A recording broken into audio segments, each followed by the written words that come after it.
have consecrated to the temple, vows issued with the expression konum, vows which are abbreviated, and vows issued with the expression kanos, that we have vowed, sworn, dedicated, and made forbidden upon ourselves.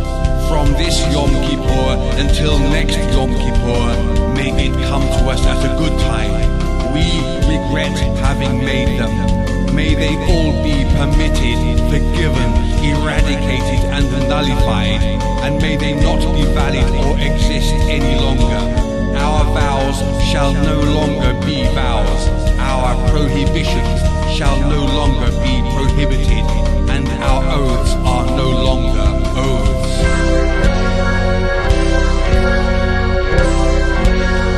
God said to Pharaoh, "Let my people go so that they may worship me." The United States echoed that message from its very inception. George Washington stated in his first inaugural address, quote, "Since there exists in the economy and course of nature an indissoluble union between virtue and happiness, between duty and advantage, the propitious smiles of heaven can never be expected on a nation that disregards the eternal rules of order and right which heaven itself has ordained." The very basis of our politics, then, lies in the recognition that rights without virtues lead to chaos, and that virtues without rights lead to tyranny. Only by balancing public rights with private virtues can we truly uphold freedom and pursue happiness. But Judeo-Christianity says you're free and therefore you must give. Collectivist philosophy says you're unfree and thus the state must take on your behalf.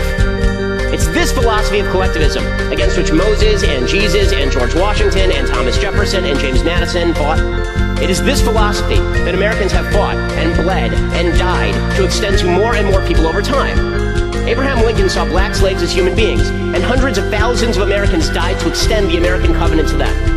American soldiers left their corpses on the beaches of Normandy to extend that promise to subject peoples.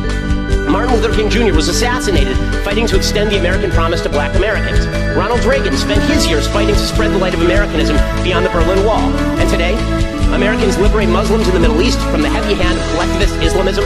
Americans protect South Koreans and Taiwanese, free people, from the burden of North Korean and Chinese communism. Americans stand ready to thwart the threat of collectivist tyranny across the globe.